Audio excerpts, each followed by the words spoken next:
game, dan penutup. Acara pertama pembukaan. Untuk membuka acara Bincang Santai series kedua ini, marilah secara bersama-sama kita melafazkan lafaz basmalah. Bismillahirrahmanirrahim. Acara selanjutnya pembacaan doa yang akan dipimpin oleh Saudara Mazlan SPI. Kepada Saudara Mazlan kami persilahkan. Baiklah. Assalamualaikum warahmatullahi wabarakatuh. Marilah kita sejenak mengingat kepada Sang Pencipta demi kelancaran kegiatan kita pada hari ini. Bagi yang Islam, izinkan saya pimpin. Bagi yang selain Islam, silahkan berdoa menurut keyakinannya masing-masing. Ila hadrati Nabi Mustafa Sayyidina Muhammadin sallallahu alaihi wasallam wa ala ali wa azwaji wa zuriyati syai'ul lillahi lahumul Fatihah. Alhamdulillah. Ar-Rahmanir Rahim. Maliki yaumiddin. Iyyaka na'budu wa iyyaka nasta'in. Ihdinas siratal mustaqim. Siratal ladzina an'amta 'alaihim. Amin. A'udzubillahi minasyaitonir rajim. Bismillahirrahmanirrahim. Hamdan syakirin, hamdan na'imin, hamdan yu'afinu wa yukafi'u mazidah. Ya Rabbana lakal hamdu kama yanbaghi li jalali wajhikal karim wa azimi sultanik. Allahumma salli ala Sayyidina Muhammad wa ala ali Sayyidina Muhammad. Allahumma ighfir lana wa liwalidayna warhamhuma kama rabbawna shighara. Allahumma inna nas'aluka ilman nafi'an wa rizqan thayyiban wa amalan mutaqabbalan. Qala rabbi ishrah li sadri wa yassir li amri wahlul 'uqdatam min lisani yafqahu qawli. Ya Allah, ya Allah, ya Rahman, ya Rahim, ya Zal Jalali wal Ikram. Dengan kerendahan hati kami, ya Allah, memohon doa kepadamu. Berikanlah kelancaran bagi kegiatan kami pada hari ini, ya Allah. Limpahkanlah ilmu dan keberkahan pada kegiatan bincang santai pada hari ini, ya Allah. Sesungguhnya Engkau Maha Kuasa dan Maha Berkehendak, ya Allah. Rabbana atina fid dunya hasanah wa fil akhirati hasanah wa qina azabannar. Wa sallallahu ala sayyidina Muhammadin nabi ummi wa ala alihi wa sahbihi wa barik wa sallam. Subhana rabbika rabbil izzati amma yasifun. Wassalamu ala mursalin walhamdulillahi rabbil alamin. Assalamualaikum warahmatullahi wabarakatuh. Waalaikumsalam warahmatullahi wabarakatuh. Baik, terima kasih Mazlan. Semoga acara ini memberikan keberkahan bukan hanya untuk panitia tapi untuk semua. Amin.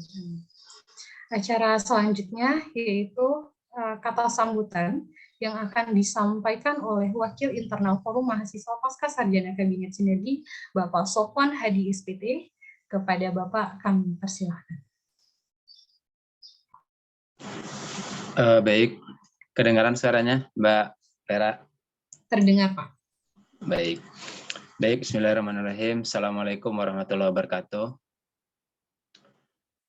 Yang saya hormati Ketua Forum Wacana Kabinet Sinergi, yang saya hormati Ibu narasumber, Ibu Dr. Putri Cahaya Situmorang ya Bu ya, SPD MSI. Alhamdulillah luar biasa di tengah kesibukannya sempat menyempatkan sebagai narasumber di kegiatan Forum Wacana. Kemudian para peserta sekalian, baik pengurus maupun mahasiswa Pasca Sarjana IPB University. Alhamdulillah puji syukur kita panjatkan kehadirat Allah Subhanahu wa taala. Berkat rahmatnya, alhamdulillah kita bisa dipertemukan oleh Allah Subhanahu wa taala di dalam forum bincang santai bersama Kabinet Sinergi, terutama di Departemen Akademik dan Pelatihan. Dan alhamdulillah ini adalah bincang kedua yang diselenggarakan oleh Departemen Akademik dan Pelatihan, yang mana ini adalah berseris ya.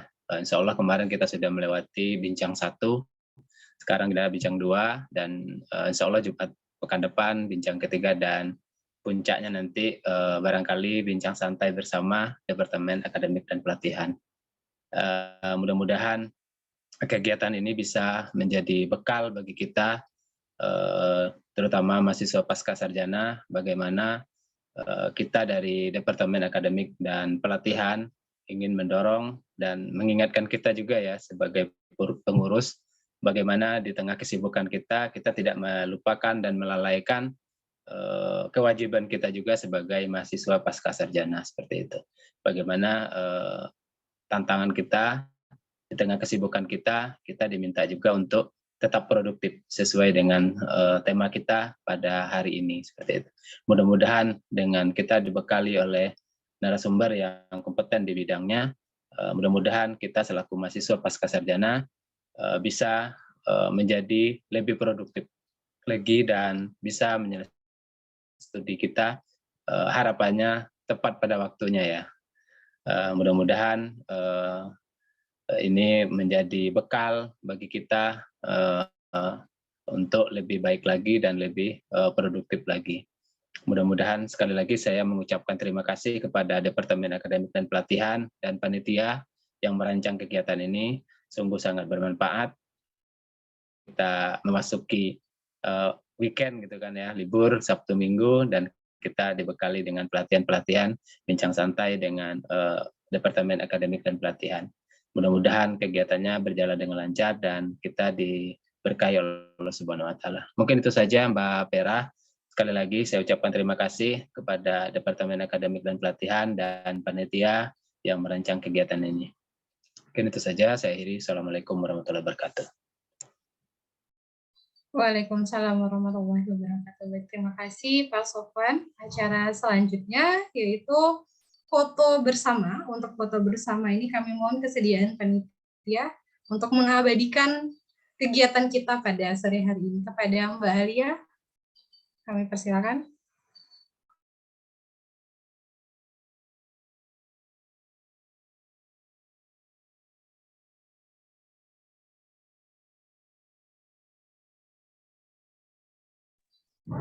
Oke, mungkin saya coba pandu. Baik, Bapak Ibu sekalian, teman-teman semuanya, mohon yang tidak berhalangan untuk open cam, silahkan open kameranya, boleh menggunakan virtual background, atau kalau tidak bisa menggunakan virtual background pun nggak apa-apa. Boleh memberikan senyum terbaiknya untuk kita abadikan. Oke, masih kita tunggu. Bapak Ibu sekalian, boleh silakan berikan senyum terbaik, terindah, termanisnya. Nanda, ada lagi di sana Nanda. Bukan lagi. Baik, di sini ada 2 slide yang saya lihat. Baik. Oke, boleh. Sekali lagi senyum terbaiknya teman-teman, Bapak Ibu sekalian. Slide pertama, 1, 2, 3. Yang screenshot. Oke, lanjut slide kedua.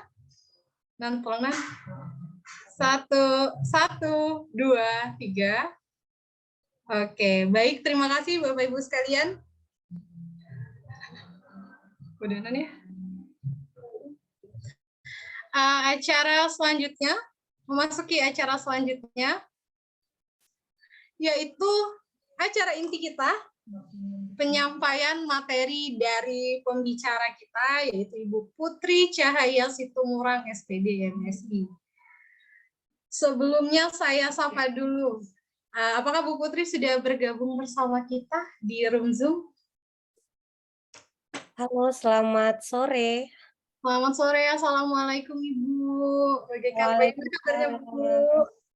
Sehat-sehat, seperti kalian sore-sore ini, lagi segar-segarnya walaupun masih ada yang ngantuk.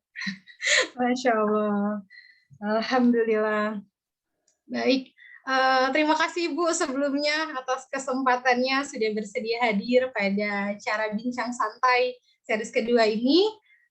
Sebelum memasuki acara inti, yaitu penyampaian materi dari Ibu Putri, saya mohon izin Ibu membacakan CV singkat dari Ibu Putri. Jadi Ibu Dr. Putri Cahaya Situmorang, SPD MSI, merupakan dosen dari Universitas Sumatera Utara dan juga merupakan peneliti di University of Rome, Tor Vergata, Roma, Italia. Bu Putri sendiri memiliki riwayat pendidikan S1 Pendidikan Biologi di Universitas Negeri Medan, S2 Biologi Universitas Sumatera Utara, dan S3 Ilmu Biologi Universitas Sumatera Utara. Bu Putri memiliki high index Scopus dengan nilai 7. Kemudian selain itu Bu Putri juga memiliki pencapaian yaitu penghargaan dan pencapaian yaitu wisudawan terbaik S2 dan S3 di Universitas Sumatera Utara. Kemudian salah satu mahasiswa terbaik PMDSU batch 3 dengan jumlah publikasi internasional terbanyak. Masya Allah, Ibu, keren banget. Selain itu juga Bu Putri sering menjadi narasumber di beberapa kegiatan, salah satunya adalah di webinar dengan judul Dokter Muda Akselerator Kualitas dan Kuantitas Publikasi Indonesia. Selain itu juga Bu Putri berhasil mendapatkan beasiswa-beasiswa yang bisa teman-teman baca sendiri nih. Di S1, S2, S3 semuanya pakai beasiswa. Keren banget, Bu. Selain itu, Bu Putri juga berhasil menyelesaikan 21 publikasi di jurnal internasional terindeks. Masya Allah, Ibu. Keren banget. Semakin menginspirasi teman-teman, terutama saya ya, Bu. Karena saya juga dari pendidikan biologi S1-nya, terus sekarang berusaha melanjutkan pendidikan di biosains hewan. Nggak perlu lama-lama lagi, Ibu. Kami ingin segera menerima ilmu terbaik dari Ibu. Selanjutnya itu penyampaian materi. Ibu mohon izin untuk penyampaian materi. Kurang lebih waktunya 40 menit. Pada Ibu kami persilahkan. Saya izin share screen ya. Ya, baik Bu. Boleh? Oke. Udah bisa, Bu? Saya coba. Slide saya sudah terlihat belum? Sudah terlihat tapi belum slideshow ya? Ya, memang belum. Begini sudah terlihat belum? Sudah, Bu. Mari, Bu. Ya, Assalamualaikum warahmatullahi wabarakatuh dan selamat sore. Waalaikumsalam warahmatullahi wabarakatuh. Di sini saya sebelum memulai, saya mengucapkan banyak terima kasih kepada panitia yang telah mengundang saya. Tetapi karena saya lihat dari wajah-wajahnya ini, ada yang seusia saya, ada yang lebih tua bahkan dari saya. Jadi saya merasa canggung dipanggil ibu. Jadi saya panggil semuanya teman-teman aja ya, karena usia saya masih 28 tahun. Ya, jadi mungkin ada yang lebih senior dari saya. Jadi kalau saya dipanggil ibu, aduh agak gimana gitu ya. Lihat saya tadi waktu pembukaan acara dimulai, saya satu-satu buka wajahnya. Aduh, jangan deh dipanggil ibu dulu. Teman-teman aja ya, teman-teman ya. Saya masih 28 tahun.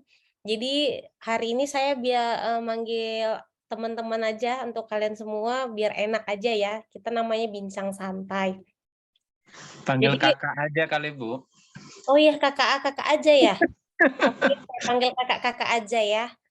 Saya merasa kalian itu teman-teman saya, teman sejak jadi saya panggil teman, tapi request kakak, oke kakak. Semua saya panggil kakak.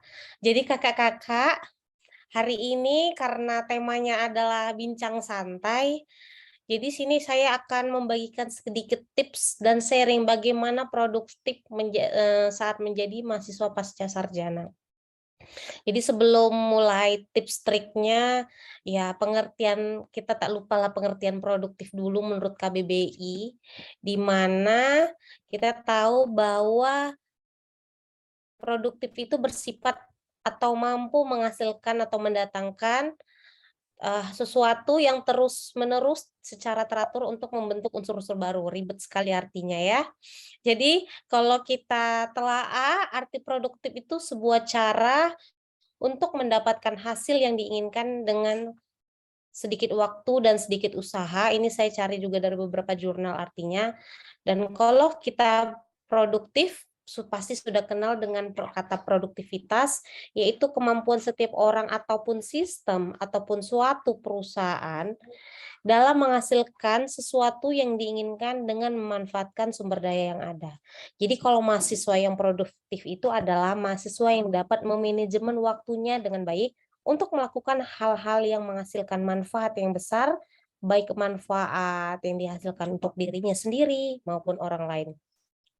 Jadi kalau cerita produktif ini kita bukan cerita tentang kecerdasan seseorang, keberanian seseorang untuk mendapatkan sesuatu yang besar.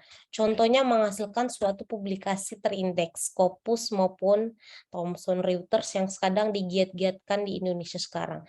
Jadi untuk mendapatkan itu, menghasilkan kualitas publikasi yang baik, bukan karena orangnya pintar, dan bukan karena dia memiliki banyak data penelitian atau hibah tertentu, karena dia memiliki time management. Semuanya itu tergantung bagaimana kita memanajemen waktu.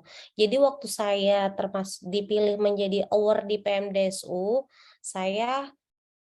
kami ditargetkan 1 tahun 1 publikasi. Dan alhamdulillah saya 1 tahun malah 10 publikasi. Jadi 3 tahun saya menghasilkan itu dapatlah target saya 1 tahun 10, 1 tahun S2 saya cuma selesai 1 tahun, S3 saya 2 tahun 6 bulan. Jadi saya targetkan 1 tahun itu sebenarnya dari beasiswanya setahun 1, tapi saya usahakan 1 tahun 10. Jadi 1 tahun 10, tapi tidak terkejar karena saya 1 semesternya di Itali. Jadi jadi dari 3 tahun itu cuma 21 publikasi. Nah, kalau orang berpikir itu nggak tidur ya? Ini kayak mana nggak makan, nggak sempat nonton bioskop ya? Atau tidak pernah main-main ya? Sempat kok. Itu semuanya tergantung bagaimana time management kita. Jadi kalau kita untuk mendapatkan sesuatu itu orang selalu bangga dia itu multitasking.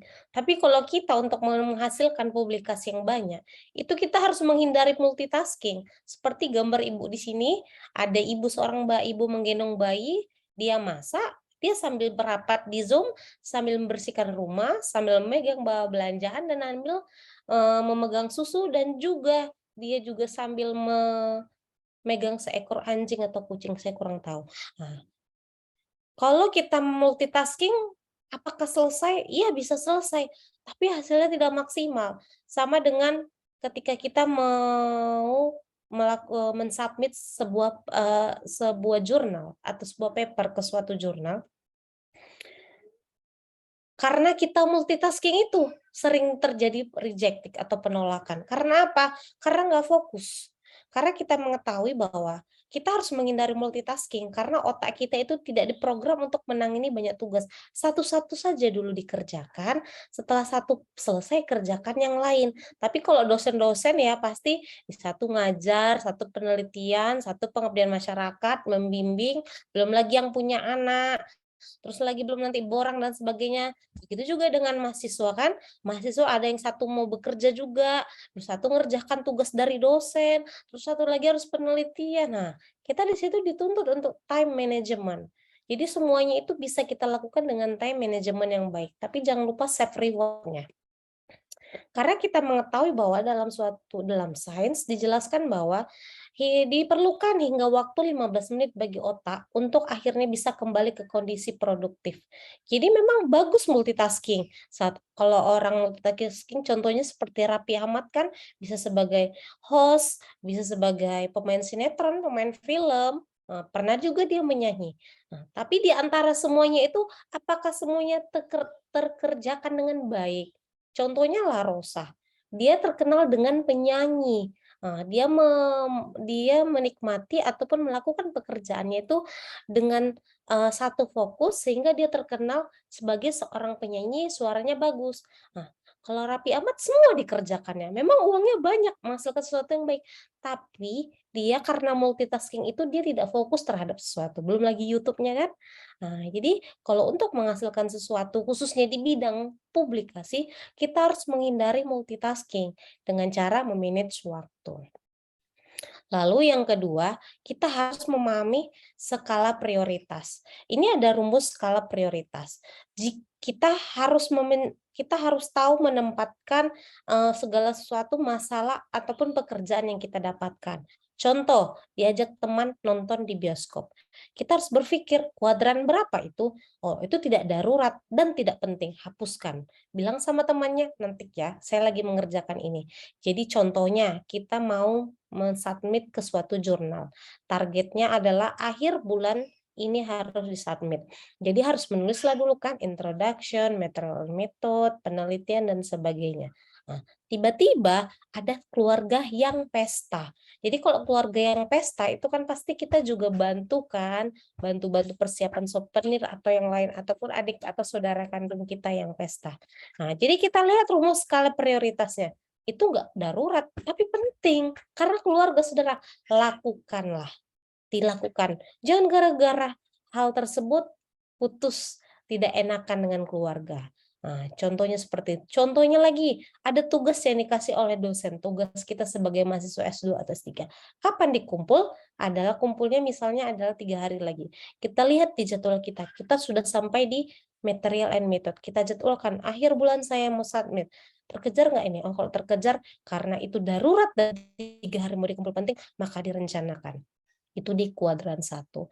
Jadi, kita harus tahu rumus skala prioritas. Contohnya lagi adalah yang di kuadran 3 adalah contohnya adalah suatu undangan teman jauh. Ya kan? Ternyata teman kita itu tidak terlalu dekat, tapi kenal, tapi dia baik. Nah, caranya adalah itu kita lihat itu termasuk prioritasnya gimana? Darurat karena kenal takut dia nggak enak, kita anggap darurat tapi tidak penting. Titiplah kadonya sama teman atau transfer. Itu pun diwakilkan. Jadi kita harus belajar dengan apa itu rumus skala prioritas untuk menghasilkan sesuatu. Jadi semuanya itu harus punya target. Kita punya list target tanggal sekian harus submit. Jadi saya targetkan 2 bulan sekali itu saya harus sudah submit. Jadi saya selalu mempunyai tanggal cantik yaitu tanggal 11. Tanggal 11 saya itu harus submit gimana pun caranya. Jadi menjelang mendekati tanggal 11 ada acara undangan, ada acara tertentu dan sebagainya, saya menggunakan rumus skala prioritas mana yang bisa saya lakukan ataupun bisa diwakilkan ataupun saya hapuskan atau tidak pergi ataupun tidak melakukan hal itu. Jika kita memperhatikan dan memahami rumus skala prioritas ini, percayalah bahwa segala sesuatu yang direncanakan dan yang akan dilakukan akan berjalan dengan baik. Lalu yang ketiga, berani berkatakan tidak atau say to no. Jadi kita harus berani berkata no kepada sesuatu yang dapat mengganggu konsentrasi kita. Contohnya, ada tugas kelompok di saat kita S2 atau S3 dan itu harus tugas kelompok dan ternyata teman kita bilang kamulah yang mengerjakan, saya tidak bisa. Kita lihat di list kita. Di list kita itu kita lihat, oh saya 3 hari lagi mau submit dan ternyata kalau saya mengerjakan ini sendiri itu butuh waktu yang lama sehingga mengganggu rencana saya ini, list saya untuk submit tanggal segini. Katakan no. Harus berani katakan no. Begitu juga dengan yang lainnya, jangan segan. Karena apa? Kita hidup, kita lulus, dan kita mendapatkan sebuah gelar master ataupun doktor nanti, itu efek ke kita. Itu untuk kita dan juga keluarga dan untuk orang sekitar kita. Jadi kalau kita tidak berani berkata tidak, itu akan mempengaruhi apa yang akan kita rencanakan, termasuk ketika kita ingin menghasilkan publikasi yang banyak.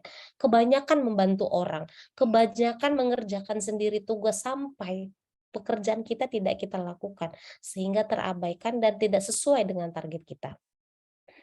Lalu, pertimbangkanlah hari esok. Kalian ingat kakak-kakak tentang tokoh satu ini, Squidward, dia selalu berbicara, suatu aturan penting. Kenapa kau harus melakukan hari ini kalau kau bisa melakukannya besok? Kita sering tugas, alas seminggu lagi, besok-besok lah. Lalu nanti ada tugas lagi, masih lama, 2 hari lagi, besok lah. Dan tiba di saatnya, di situ kita harus kumpul di hari itu juga tiba-tiba datang suatu masalah, datang suatu pekerjaan yang harus diselesaikan, tuntutan dari atasan dan sebagainya, dan tugas-tugas yang lain, sehingga kita menjadi multitasking. Jadi mengeluarkan sistem namanya SKS, sistem kebut semalam, dan hasilnya tidak maksimal. Jadi kalau dikasih tugas sama dosennya, dikasih hari ini, kalau bisa malam langsung dikerjakan. Karena selepas itu beban. Kalau nggak besok nanti malam, besok. Tidak usah ditunda-tunda. Jadi saya tipenya seperti itu. Jadi saya dikasih waktu saya S2, dikasih tugas hari ini, tepat di hari ini nanti malam saya kerjakan. Kalau kelompok, susah nih ngumpulkan teman-temannya. Ada yang kerja, ada yang jualan, ada entrepreneur dan sebagainya. Saya kerjakan sendiri semampu saya. Sudah selesai, saya kasih ke grup. Ini tugas yang saya kerjakan. Mohon dilengkapi, kurang dan lebih mohon maaf, kalau ada nanti kita diskusikan. Saya sudah ambil bagian saya. Jadi jangan dianggap saya tidak kerja. Udah kasihkan mereka, terserah mereka mau mengerjakannya kapan. Hari kedua, hari tiga, hari keempat. Jika kalian punya waktu luang, satu tentukan hari, kerjakanlah bersama-sama. Tapi jika tidak punya waktu luang, saya tidak mau ikut satu kelompok karena saya punya target. Tapi saya sudah mengerjakan, saya punya ambil bagian, jadi saya tidak dianggap cuma numpang nama. Itu prinsip saya waktu saya kuliah. Kita harus tahu karena jika kita terus-menerus menunda-nunda tugas ataupun proyek, kita harus merenungkan keputusan yang akan kita buat dan memotivasi awal kita untuk mulai proyek tersebut. Jangan pernah, ingat saya bilang tadi, kakak-kakak, kita harus pertimbangkan hari esok. Besok santai.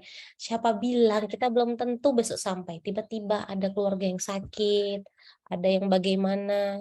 Nah, itu kita harus pertimbangkan hari esok. Lalu manfaatkan waktu meski beberapa menit saja. Sering kan kita sama teman janjian nongkrong di kafe, contohnya di Kopi Kenangan seperti di slide ini, nongkrong sama teman janjinya jam 2 siang, dia datang setengah 3. Nah, kakak-kakak ngapain nggak nunggu itu? Kalau saya adalah mencari literatur jurnal. Saya manfaatkan, saya tanya password wifi-nya, saya manfaatkan sambil menunggu dia, sambil dia datang ngobrol-ngobrol, saya cari literatur jurnal referensi-referensi, saya jadikan satu folder. Udah selesai, saya tutup. Udah datang dia, ya udah ngobrol, diajak nonton, ya udah nonton, makan, dan sebagainya. Tapi saya tidak mau buang-buang waktu, karena waktu saya dapat beasiswa tersebut, saya disuruh satu, kalau bisa lebih. Jadi karena punya target dalam diri, jadi itu memotivasi saya untuk melakukan hal-hal lain, hal-hal yang membuat saya atau membantu saya untuk menghasilkan publikasi yang banyak, tapi juga yang berkualitas. Jadi saya tidak mau kemana-mana, saya bawa ransel, ranselnya itu berisi dengan laptop saya. Jadi saya manfaatkan waktu. Jadi saya itu tidak suka yang namanya kakak-kakak ditunggu. Saya lebih bagus menunggu. Janjian jam 2, saya datang tengah 1. Alasannya sampai teman-teman bilang, "Ih, cepet banget datangnya." Saya bilang, "Nggak apa-apa, saya memang mau cari wifi." Jadi saya sambil menunggu, saya mencari referensi dan sebagainya. Selanjutnya, luangkan waktu untuk me time. Iya, bisa dengan nonton Netflix, tidur, dan juga nonton bioskop. Jadi apapun yang kita lakukan, yang akan kita lakukan dan apapun yang Tadi kata Ustadz, kita rencanakan, kita harus bentar-bentar healing, bentar-bentar healing. self reward ya, harus punya me time untuk diri sendiri. Jadi saya selalu dalam hati saya Sabtu dan Minggu, hari weekend saya nggak mau ngerjakan apapun, saya juga nggak mau buka laptop. Itu udah prinsip saya. Begitu juga saya saat jadi dosen. Saya juga bilang sama mahasiswanya, Kak, kalian kalau mau WA, mau nanya apapun terserah di jam kerja, tapi jangan Sabtu Minggu, itu waktu saya, me time saya. Jadi saya waktu Sabtu Minggu saya manfaatkan untuk menikmati hobi saya, untuk melakukan aktivitas yang lain-lainnya. Jadi kita tetap punya me time ya untuk self reward kepada diri kita sendiri. Karena ingat, sifat waktu itu tidak bisa diulang dan juga tidak bisa diperlambat ataupun tidak bisa dipercepat. Jadi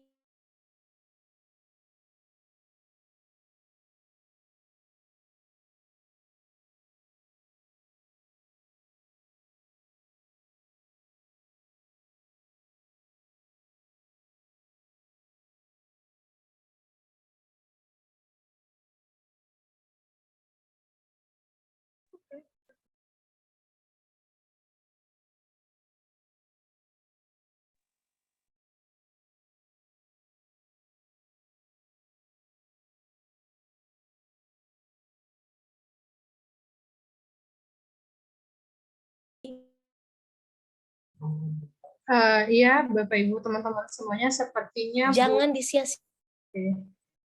Bu Putri, Ibu maaf sepertinya tadi terlempar sebentar, Bu. Mungkin boleh dicoba untuk share ulang, Bu.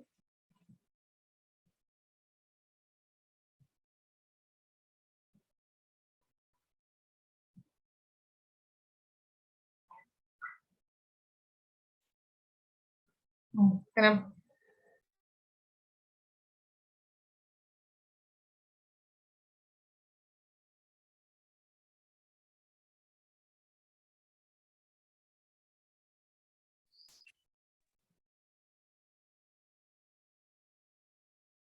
Sudah belum? Ya, oke. Sudah, Ibu. Maaf ya. Ya, mangga Ibu. Nah, ya. Selanjutnya, kelebihan dari memanage waktu yaitu mencapai produktivitas dan efisiensi yang lebih besar.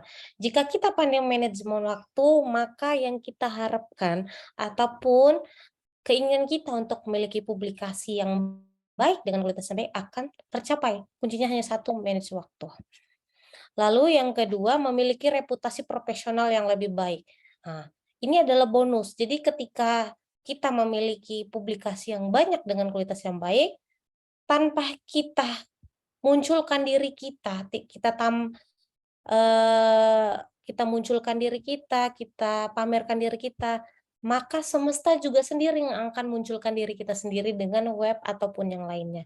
Kita akan terkenal menjadi seorang yang profesional. Contohnya seperti saya dipakai di USU sebagai pendamping untuk membantu dosen-dosen senior untuk menghasilkan publikasi. Lalu tekanan dan stres juga berkurang kalau kita pandai memanage waktu. Lalu selanjutnya meningkatkan peluang kesuksesan Anda. Karena ketika di lapangan kerja juga orang yang pandai memanage waktu juga sangat dibutuhkan dalam suatu pekerjaan karena itu akan memanfaatkan ataupun sangat bermanfaat bagi perusahaan itu sendiri. Dan juga kita akan merasakan balance dalam kehidupan sehari-hari. Jadi kuliahnya lancar, tugas lancar, publikasi lancar, dan juga hangout-nya juga lancar ya kalau pandai memanage waktu. Dan juga peluang karir yang jauh lebih baik. Orang yang pandai memanage waktu percayalah bahwa dia insya Allah pandai menempatkan diri suatu pekerjaan ataupun perusahaan dan dia memiliki peluang karir yang lebih baik. Terus apa yang dampak manajemen waktu yang buruk? Yang pertama adalah batas waktu ditentukan telah berlalu.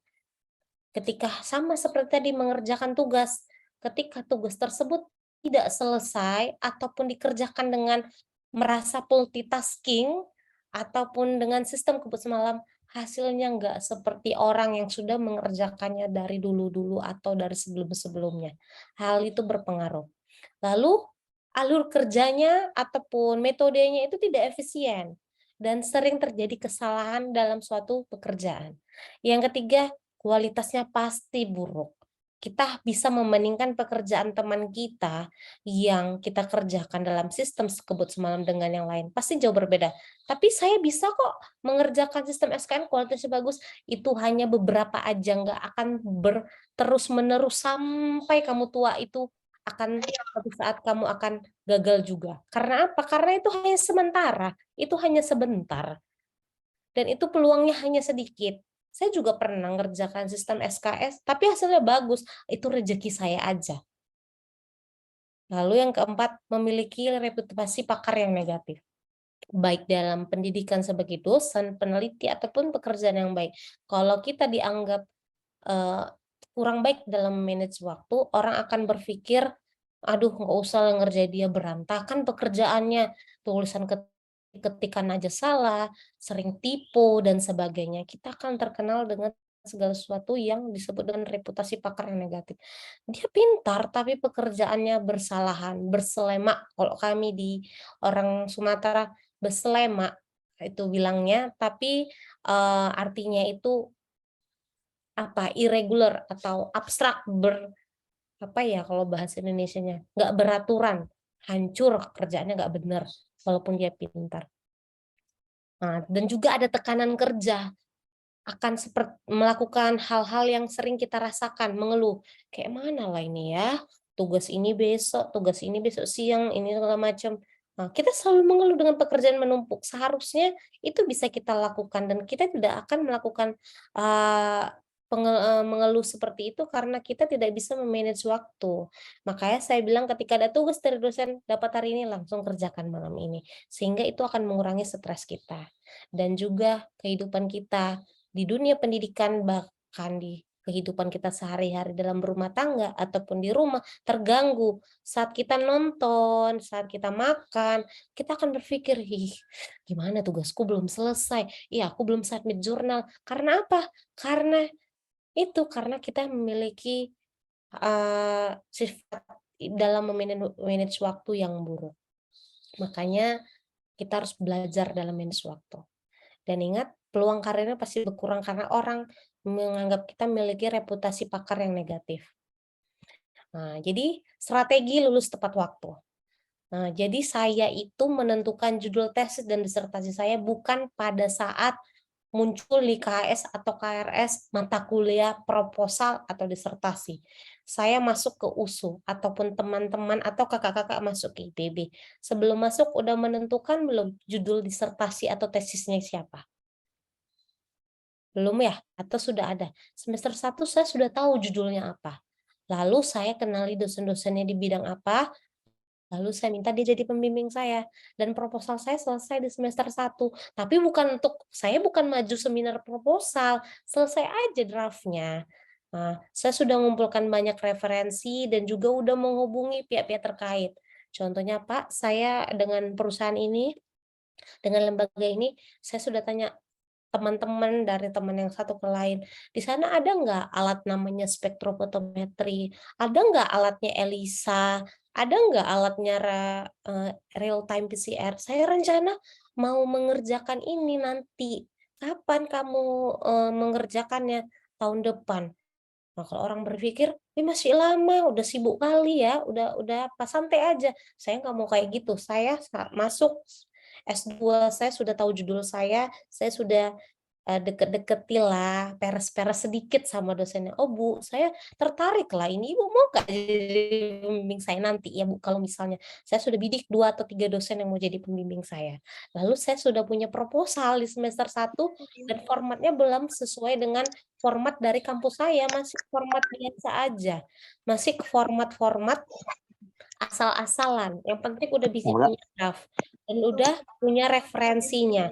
Saya sudah menghubungi lembaga, saya sudah menghubungi LIPI, sudah menghubungi BRIN dari pihak-pihak tertentu, saya kenalan dari ini dan segalanya. Jadi saya ketika keluar mata kuliah ini, saya sudah punya bahan, saya jumpai dosennya, "Loh udah selesai begini-begini, ada yang perlu ditambahkan Bu parameter saya, begini-begini." "Sudah, ini daftar pustakanya diganti ya, ini harus 5 tahun terakhir," kata pembimbingnya. Iya, tapi saya sudah punya modal, jadi saya tidak mengambil judul itu ketika muncul di semester 2 atau semester 3 mata kuliah, seminar proposal atau tesis, baru saya sibuk mencari judul, baru saya sibuk, "Aduh aku penelitian di lab mana ya? Aku kayaknya mau pakai mitra lab inilah, aku perlu ke luar kota lah," gitu. Saya tidak memikirkan itu, semua sudah saya pikirkan dan saya sudah rapikan saat saya memikirkan dan memutuskan diri untuk melanjut pasca sarjana. Semuanya saya pikirkan. Jadi saya S2 sudah memikirkan judul tesis itu waktu semester 1. Begitu juga dengan disertasi, ketika saya masuk semester 1 S3, saya juga sudah memikirkan judulnya dan saya sudah bidik dosennya, udah cari referensinya dan sudah selesai proposalnya. Jadi makanya saya bisa tepat S2-nya cuma setahun 1 bulan, S3-nya 2 tahun setengah. Nah, karena saya sudah buat deadline pribadi saya, itu adalah strategi saya lulus tepat waktu atau lulus sebelum waktunya. Itu adalah strategi saya sendiri dan semoga bisa dicontoh oleh kakak-kakak yang hadir pada hari ini. Lalu strategi saya saat pengerjaan tugas kuliah. Ya, saya sudah jelaskan tadi, saya hari ini disampaikan dosennya tugasnya, saya kerjakan malamnya ataupun besok pagi. Saya sudah merencanakan waktu pengerjaan tugas dan saya mengabaikan gangguan dalam pengerjaan tugas. Jika saya ini tipe orang ya kakak-kakak mengerjakannya itu midnight ya, saya tidur jam 10 pagi, 10 malam, saya bangun jam 3 malam untuk sholat tahajud, Setelah itu saya ngerjakan sampai subuh. Di situ tenang, hening, nggak ada gangguan. Selanjutnya saya mengatur waktu belajar saya, dan juga saya juga ikut UKM, saya juga ikut kegiatan-kegiatan mahasiswa seperti kegiatan yang dilakukan oleh kakak-kakak sekarang di forum ini. Saya juga aktif dalam kegiatan itu. Nah, dengan cara saya pandai memanage waktu. Jadi untuk pengerjaan tugas kuliah yang baik, yang adalah kalian harus pandai memanage waktunya. Kasih hari ini, kerjakan nanti malam atau esok pagi. Kalau kelompok gimana? Nah, seperti yang tadi, bisanya waktu luang sekarang kerjakan semampu kita, bagian kita, kalau kalian bilang, udah terlalu banyak ini, kasih teman yang lain deh, ataupun semampu kita atau menurut kalian bagian kalian, baru setelah itu hasilnya, dokumennya kirim ke grup atau ke teman satu kelompok, suruh mereka melengkapi ataupun memperbaiki yang kalian kerjakan. Karena belum tentu yang kita kerjakan itu benar.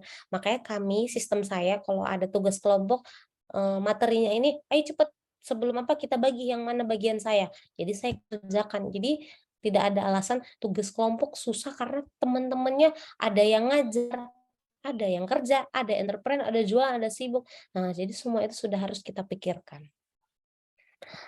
Selanjutnya adalah mengapa mahasiswa harus menulis jurnal atau melakukan publikasi. Nah, ayo, kenapa kita harus melakukan publikasi, khususnya mahasiswa pasca sarjana? Karena ya syarat untuk lulus. Sekarang S2, S3 syaratnya harus ada publikasi. Itu saya rasa itu udah di seluruh universitas termasuk IPB ya. Dan juga untuk mendapat beasiswa. Kan ada sekarang LPDP ataupun beasiswa dari perusahaan, beasiswa tesis disertasi, itu dia pasti minta luarannya apa. Dari dana mereka kita menghasilkan apa. Pasti beberapa dari mereka minta publikasi terindeks. Dan juga kita dapat membantu program studi dan universitas dalam proses akreditasi. Karena kita mengetahui bahwa untuk mendapatkan akreditasi unggul, itu juga diminta bagaimana karya ilmiah ataupun tulisan dari mahasiswa-mahasiswanya. Selain bantu kita lulus dan membantu kita sebagai syarat untuk mendapatkan beasiswa, juga membantu universitas kita. Dan juga dengan menulis kita akan memperoleh saran penulisan-penulisan ilmiah yang lebih baik dan berkontribusi dalam pemecahan masalah. Kita akan merasa bangga jika tulisan kita itu dimanfaatkan orang di dalam negeri maupun luar negeri untuk memecahkan suatu masalah. Contohnya bagaimana orang-orang di luar negeri tahu kasus COVID di Indonesia, kecuali dari data-data dan juga publikasi-publikasi teman-teman kita ataupun dosen-dosen kita tentang COVID di Indonesia. Jadi semuanya kita tahu bagaimana menghadapi situasi COVID yang ada di USA, di Jerman, dan juga di Italia dan yang lain-lain, kita pasti lebih banyak tahu dan terpercaya menurut sumber dan referensi dari publikasi. Dan juga syarat untuk mendapatkan hibah penelitian nasional dan internasional adalah CV dari kurikulum vitae kita yang dilihat menghasilkan banyak publikasi. Menghasilkan banyak publikasi dengan kualitas yang baik akan menjadikan kita sebagai dianggap sebagai seorang profesional. Dan orang ataupun perusahaan yang ingin memberi kita hibah akan memiliki tingkat rasa kepercayaan yang tinggi. Oh, dia banyak publikasinya, sudah sering banyak penelitian.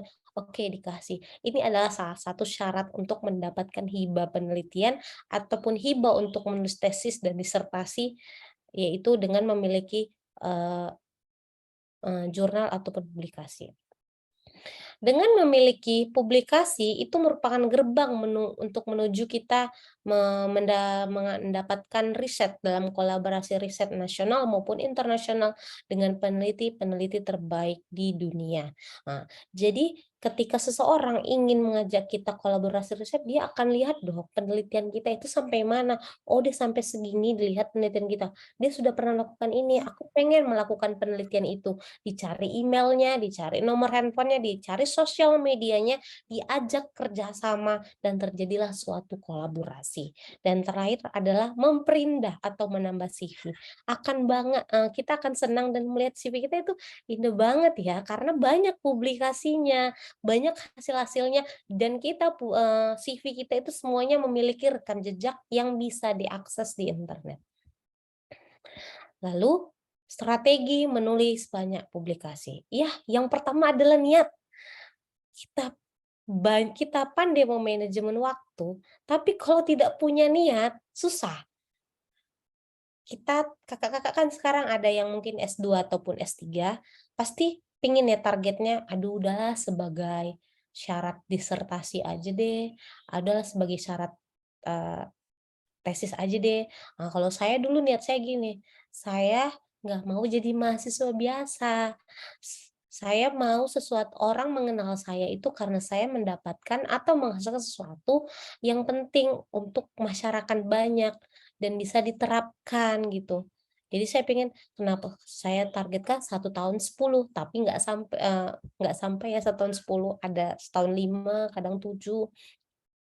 Lalu setelah kita kumpulkan niat yang paling banyak, niat dulu. Kakak-kakak, kuncinya itu niat, nawa itu dulu. Lalu kita membuat daftar jurnal yang dituju dan catat persyaratannya. Karena setiap jurnal internasional di Eropa, Amerika Latin, juga Amerika Serikat, Asia Timur, dan segala jenis negara itu memiliki kriteria tertentu. Ada yang minta ethical clearance, ada yang minta surat keterangan ini, ada yang minta Turnitin atau cek plagiarism. Jadi iseng-iseng nunggu teman di kafe, kita punya folder yang berisi daftar jurnal, tujuan jurnal. 1, jurnal ini negara ini, biayanya 2 juta. Daftar Kuwait, ini biayanya gratis. Amerika Serikat, Elsevier biayanya misalnya 23 juta. Nah, kita sudah punya draftnya. Oh, ini, syaratnya ini. Udah syaratnya udah kita punya folder khusus dapatnya. Nama folder saya namanya My Future.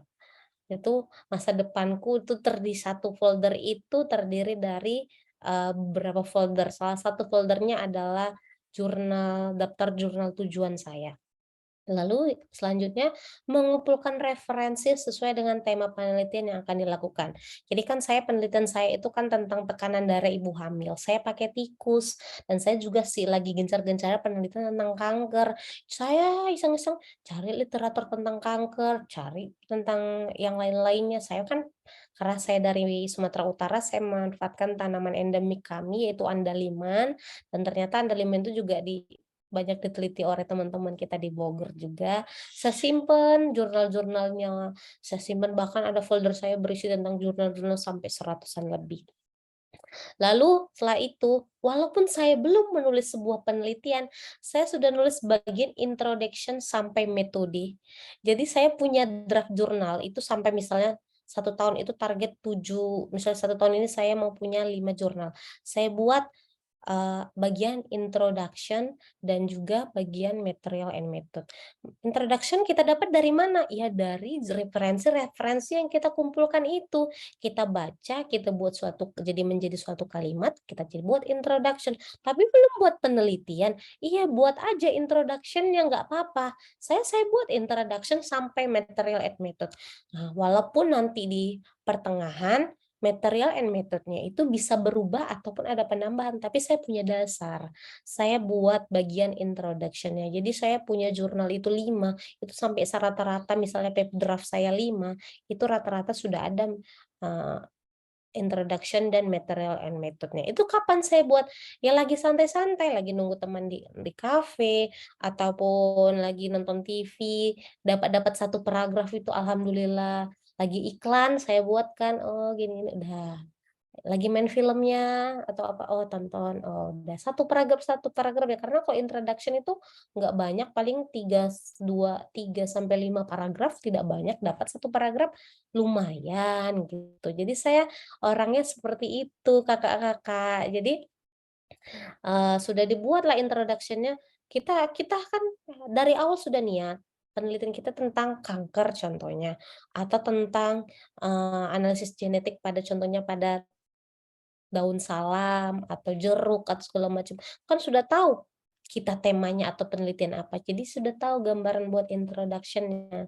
Lalu selanjutnya kita melakukan penelitian. Melakukan penelitian ini, kita lakukanlah penelitiannya, Nanti sudah selesai penelitiannya, ya udah tinggal menunjukkan bagian hasil, kan udah selesai introduction sama material and methodnya. Kita tinggal nyari hasilnya yang kita dapat dari penelitian, baru kita masukkan ke bagian draft kita yang belum selesai itu. Contohnya, kita buat 5 draft paper yang sudah ada introduction dan material method. Lalu kita melakukan riset. Dapat hasilnya, kita lihat di 5 draft paper itu, mana ya bagian ini yang sudah aku kerjakan atau menyangkut sedikit-sedikit dari hasilnya. Oh, paper yang ketiga, masukkanlah result dan discussion-nya ke situ.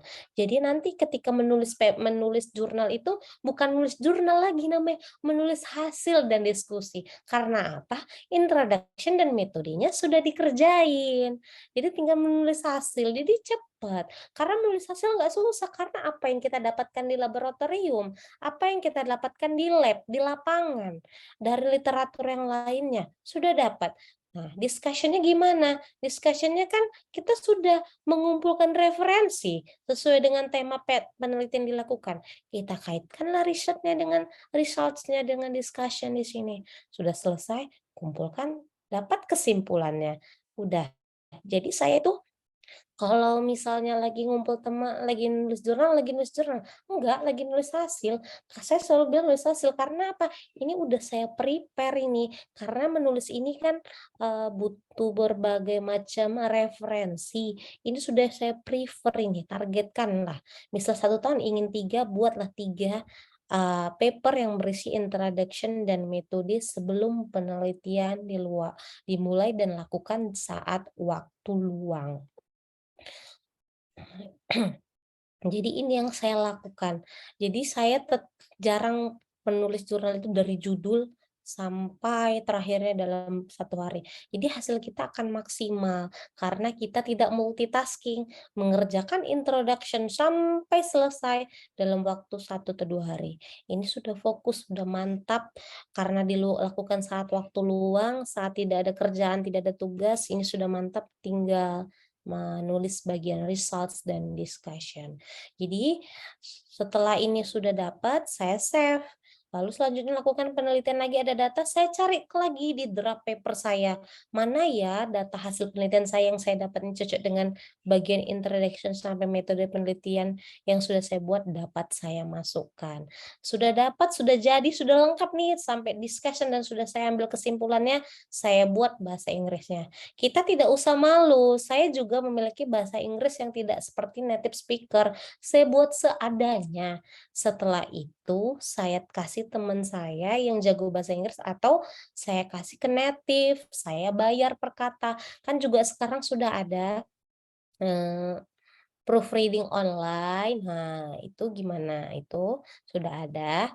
Nah, jadi itu bisa kita manfaatkan. Jadi jangan takut, karena waktu saya di Italia, di Roma sana, waktu saya meneliti di sana, saya juga heran mereka pandai bahasa Inggris, tapi mereka tetap pakai proofreading. Karena apa? Karena bahasa ibu mereka bukan bahasa Inggris, tapi bahasa Italia.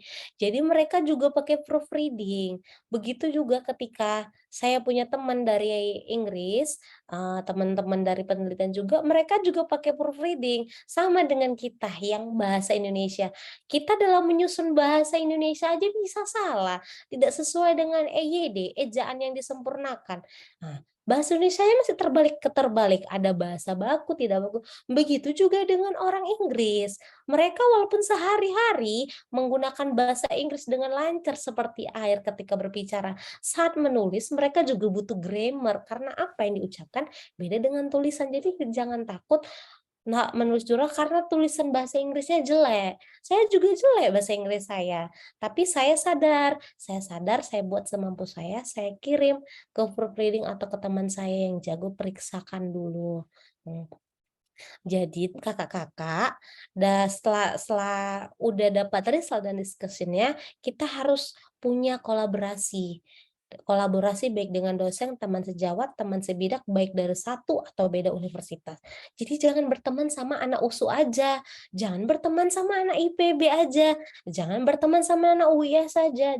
Jangan juga berteman sama orang UGM saja, semua diajak berteman. Karena kalau kita berteman, contohnya saya ini, saya kan bahasa Inggris saya, grammar saya tidak baik.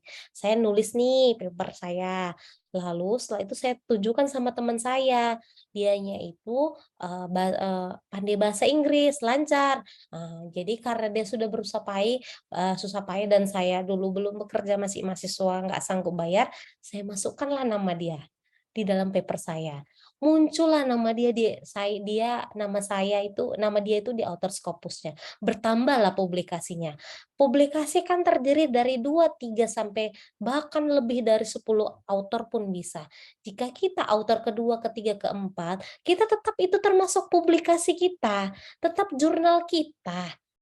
Jadi teman-teman, bayangkan teman-teman punya teman satu di UGM, satu di UI, satu di Erlangga, Indonesia aja kita cerita, ada satu di Aceh, di USU.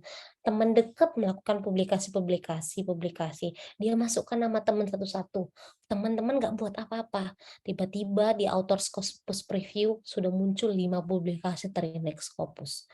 Dianggap tulisan teman-teman. Dan kalau bagi dosen bisa nambah ya kan, kakak-kakak. Nah, terus juga di CV ditambahi. Bisa juga dinambahi sebagai co-author. Nah, jadi kita harus memperbanyak kolaborasi. Nah, contohnya kepada MC kita, dia bioscience. Kalau biasa dia cari teman di luar universitas dia atau yang lainnya yang nyambung dengan penelitian dia. Bioscience hewan, atau biologi medisin, biomed yang nyambung, diajak berteman. Karena kalau sudah di dunia universitas khususnya jadi dosen atau peneliti, kita ada namanya skema baru, skema yang sudah diterjunkan oleh Kementerian Dikti ya, yaitu RKI, Riset Kolaborasi Indonesia. Jadi risetnya itu kolaborasi antara beberapa universitas. Nah, disitulah kita dituntut untuk berkolaborasi dan memiliki banyak publikasi. Jadi publikasi saya 21 itu ada beberapa publikasi dari kolaborasi riset. Jadi sebenarnya publikasi saya kalau di author Scopus itu ada 28, yang belum terbit ada 9 lagi. Itu bukan publikasi penelitian saya yang saya lakukan di lab atau lapangan, itu dari teman-teman yang saya kenal. Contohnya saya dari PMDSU. Saya PMDSU ini ada sekitar 21 universitas. Saya temenin semuanya. Saya tanya jurusannya apa Mbak, berkawan segala macam. Lama-lama Mbak penelitian ini yuk riset yuk gabung yuk nanti saya masuki. Nanti pas Mbak buat publikasi, masukin nama saya ya. Ujung-ujungnya setiap dia masukin muncul di author Scopus, naiklah H-index, naik citasi, nambah publikasi, nambah di CV. Sebelum kita menjadi seorang first author atau corresponding author, kita biasakan juga menjadi co-author. Contohnya di penelitian dosen.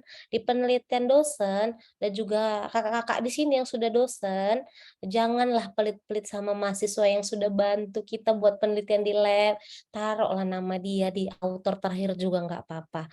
Karena itu sangat dibutuhkan ketika mereka melanjutkan S2 ataupun S3. Pernah publikasi? Pernah Bu, saya pernah ikut penelitian dosen bantu ini. Apa buktinya? Nggak ada. Kita kan nggak mengeluarkan sertifikat bahwa kita dibantu mahasiswa dari publikasi. Jadi siapapun yang membantu saya dalam penelitian, walaupun hanya sekedar saya penelitian pakai tikus, ngasih makan tikus dan membuang kotorannya, saya masukkan nama dia di terakhir. Jadi publikasi saya bisa isinya 7 author, 6 author, dan sebagainya. Saya tetap ingin berkolaborasi.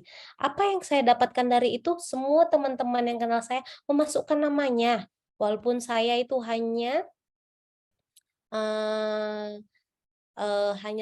sebatas sharing. Bu, udah pernah melihat ini? Tahu nggak jurnal yang bahas tentang ini? Saya carikan jurnal, saya kirim 2 jurnalnya. Cuma ngirim 2 jurnal doang, dimasukkan namanya sebagai author terakhir. Muncul di author Scopus saya. Wah, ibu ini masukkan saya.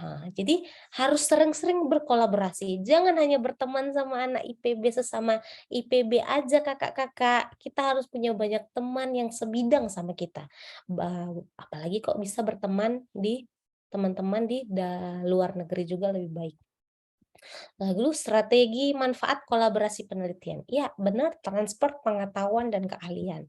Saya mana tahu suatu saat kakak-kakak di sini kita bisa join ya kolaborasi riset ya.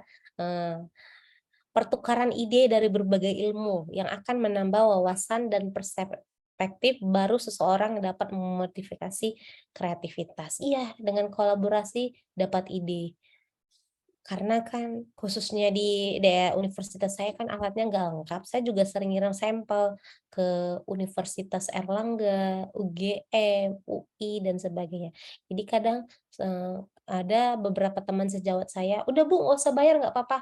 Ya saya masukkan namanya lah ya di publikasi saya segan. Nah, jadi seperti itu.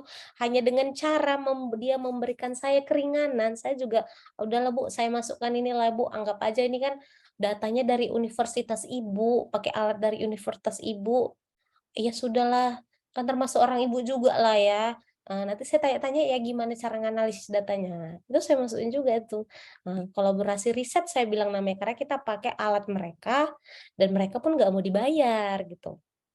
Lalu membuka kesempatan persahabatan intelektual. Jadi sekarang ada namanya persahabatan intelektual kakak-kakak. Tidak kenal sama sekali, tidak pernah jumpa, tidak pernah makan bareng, tidak pernah shopping bareng, tapi jadi persahabatan intelektual dengan cara apa? Saling sitasi, saling support, saling membagi ilmu pengetahuan, dan juga saling berkolaborasi penelitian. Kita nggak kenal ini kakak-kakak, kita nggak kenal sama sekali, nggak pernah jumpa, tapi tiba-tiba karena ada acara ini kita jadi tukaran Instagram, ya kan? Lalu setelah itu, "Kak, aku mau penelitian ini, Kakak bisa bantu nggak gini ini?" "Oh bisa gini-gini." Ujung-ujungnya lama-lama kolaborasi riset. Lalu selanjutnya peningkatan produktivitas. Iya, dengan kolaborasi kita akan produktif. Ini akan sangat diperlukan jika masuk ke dunia pekerjaan di bidang penelitian dan juga di bidang akademik. Jadi bisa saja nanti kakak-kakak kita jadi sahabat, namanya sahabat intelektual. Tidak pernah jumpa, tapi selalu kolaborasi penelitian. Kirim sampel ke sini bisa, tidak bisa. Oh, saya punya channel di BRIN, ini. Melalui beliau hanya alur-alur tersebut, udah dapat. Dan nanti Bu, makasih ya, nanti saya masukkan namanya Bu ya begini. Udah bisa dari situ aja kita sudah berkolaborasi dengan memanfaatkan jejaring-jejaring yang ada. Lalu, bagaimana memiliki banyak data penelitian? Kalau ingin mempublikasikan suatu jurnal atau penelitian yang menghasilkan yang banyak, harus banyak dong data penelitiannya.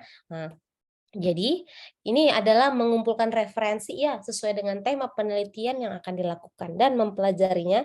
Lalu yang kedua, tidak berfokus pada sesuatu parameter dan tidak menyia-nyiakan parameter lain walaupun tidak penting atau tidak dibutuhkan. Contohnya saya mengamati kanker, penelitian saya yang saya sedang kerjakan saya adalah kanker serviks, yang pengobatan kanker serviks menggunakan andaliman. Nah, kalau orang sesuai dengan proposal saya, material and method saya hanya mengambil darahnya dan organ serviknya doang, karena yang kanker serviks. Tapi apa? Saya ambil otaknya, saya ambil hatinya, saya ambil ginjalnya, jantungnya, saya ambil pankreasnya, saya ambil testisnya. Kok testis ya? Kan serviks ya? Saya ambil ovariumnya. Loh, tapi nggak nyambung ke penelitian. Ya saya ambil aja, saya analisis buat preparatnya, saya simpan di folder saya. Saya punya bank data di laptop saya yang berisi satu analisis data hati. Penelitian saya sudah punya.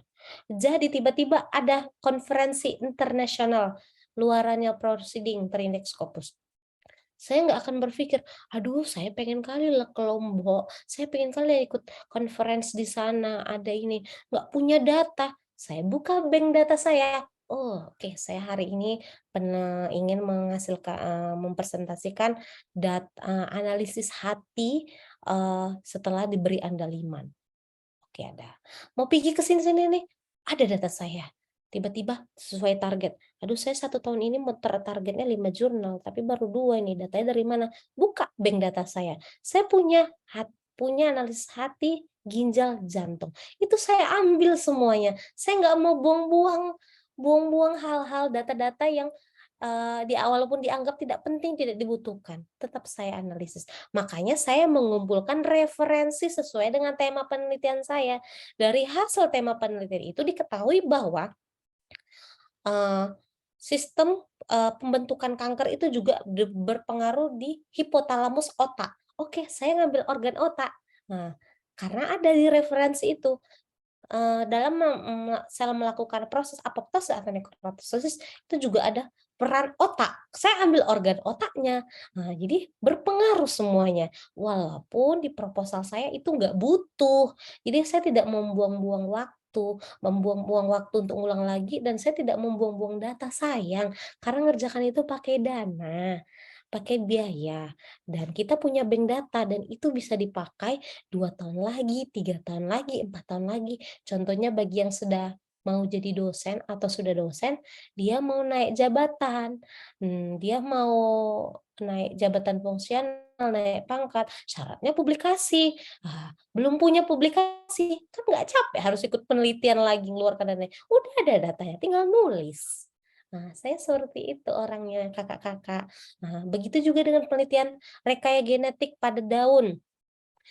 Contohnya sampelnya ngambil daun ini sampai ke ujung, sampai ke gunung-gunung. Saya lihat, oh capek ngambilnya, sekalianlah analisis genetiknya di akar. Saya juga ambil juga di buah, di daun. Padahal nggak diminta, saya ambil aja. Karena apa? Jadilah bank data. Saya punya bank data penelitian di laptop. Jadi kalau saya tiba-tiba punya rezeki yang banyak nomplok, misalnya hibah sekian, saya mau publish langsung 5 jurnal, 10 jurnal, saya tinggal nulis saja, datanya ada. Jadi kita hanya tidak belajar strategi bagaimana memiliki publikasi yang banyak, tapi kita punya strategi tertentu untuk memiliki banyak data penelitian. Kalau kita tidak punya data, ya tidak bisa publikasi. Jadi kakak-kakak di sini, kalau ada penelitiannya yang sedang berjalan atau mau direncanakan, sayang dibuang parameter-parameter yang lain. Contohnya juga ada yang mau ke ekologi ya, ekologi penelitian yang lain-lain. Disuruhnya analisis misalnya kualitas air.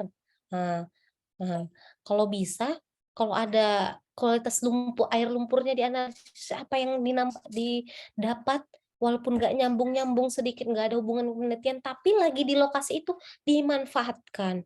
Bagaimana mengkait-kaitkannya? Ada, kumpulkan referensi sesuai dengan tema penelitian dan pelajari. Kita cari-cari ada nggak hubungan ini sama ini? Pasti ada, dikait-kaitkan, itu pasti ada. Saya, oh nyambung ya.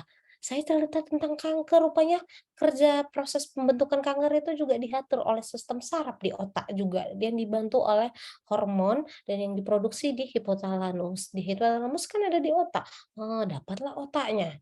Ternyata penelitian saya tentang tekanan darah tinggi pada ibu hamil. Saya ambil itu plasentanya. Dan ternyata ginjal yang bermasalah juga dapat mengganggu sistem urin yang sebagai indikator atau marker terjadinya tingkat tekanan darah. Ternyata ginjalnya dikait-kaitkan, saya dapat. Padahal di penelitian itu tidak dibutuhkan di proposal saya untuk masuk ke tesis atau disertasi, tidak perlu. Tapi ternyata dikaitkan kan ada. Jadi itu adalah strategi saya memiliki banyak data penelitian. Jadi ketika ada seorang dosen senior nanya, "Ini datanya dari mana, Bu? Ibu dosen baru.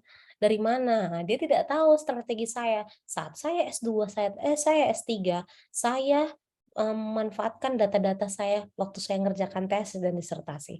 Saya akan mengerjakan dan menulisnya di disertasi atau tesis saya sesuai dengan proposal yang disetujui oleh pembimbing dan ataupun promotor saya. Tapi yang lain-lainnya saya save, saya simpan. Dan ketika saya sudah memasuki dunia pekerjaan, saya lihat dan ternyata itu sangat membutuhkan. Ketika saya mau publikasi, ketika saya mau ingin ikut conference, saya tidak punya alasan, saya tidak punya alasan ataupun tidak pernah mengeluhkan, "Duh, belum penelitian, belum melakukan ini, nggak ada data, apa yang mau dipublikasikan?" Saya tidak pernah mengeluhkan itu karena saya punya bank data di laptop saya pribadi yang berisi hasil-hasil penelitian. Jadi Bapak Ibu, oh, kok Bapak Ibu ya? Oh, Kakak-kakak. Jadi di laptop saya itu sekarang ada sekitar 12 data peneliti. Dan kalau digabung-gabung ini bisa dapat Q1 atau Q2 Scopus ataupun bisa Q3 biar banyak. Tapi tergantung karena saya belum butuh sekarang. Saya nanti pakai misalnya saat saya mau buat penelitian, ataupun saat saya ingin ikut conference itu saya simpan. Jadi saya tidak pernah yang namanya kekurangan data. Ya hasil saya kuliah S2, S3 itu sampai sekarang datanya masih ada loh kakak-kakak. Jadi tapi kenapa ya nggak saya publish semuanya? Yang pertama kan kita publish itu kan butuh dana, butuh biaya. Kan kita ada ikut hibah-hibah ataupun ada sedikit dari gaji kita ditabung-tabung untuk itu. Karena untuk publish kan harus ada biaya sekian euro atau dolar. Jadi itulah yang membuat saya tidak mempublish semua. Jadi sesuai dengan kebutuhan saya. Tapi saya tidak pernah merasa tidak punya data dalam penelitian. Jadi kalau bisa kakak-kakak nanti ngerjakan tesis atau disertasinya, data-data yang dianggap nggak perlu tuh disimpan aja, biar daripada kita mengulang lagi. Nah, saya orangnya seperti itu, jadi saya itu tidak selalu dikenal di prodi saya, banyak ini datanya nih, tinggal nunggu tanggal mainnya keluar aja gitu. Karena saya punya, jadi kalau mau punya publikasi ya harus punya banyak data penelitian. Kalau nggak punya data ya nggak bisa publikasi. Kalau hanya kita fokus untuk sebagai syarat lulus S2 ataupun S3, ya sesuaikanlah parameter-parameter yang disesuaikan oleh pembimbing ataupun yang disesuaikan diharapkan ataupun diinginkan oleh promotor. Sisanya kita simpan sebagai data pribadi. Apakah itu berguna? Sangat-sangat berguna. Dan saya sudah merasakannya sampai sekarang. Jadi itu adalah strategi saya memiliki banyak data penelitian. Oke, saya rasa bahan saya sudah sampai situ aja. Kita diskusi aja gimana, kakak-kakak? Iya, betul Ibu. Baik, sebelumnya terima kasih banyak Ibu untuk ilmunya. Pertanyaan saya di awal dan teman-teman panitia di awal juga terjawab, Bu. Kok bisa 12 publikasi? Itu yang menjadi pertanyaan besar, bukan hanya pertanyaan besar saya, tapi juga pertanyaan besar dari teman-teman panitia, Bu. Karena begitu lihat CV, setelah kita baca, wah langsung, bahkan Bapak Ibu dosen,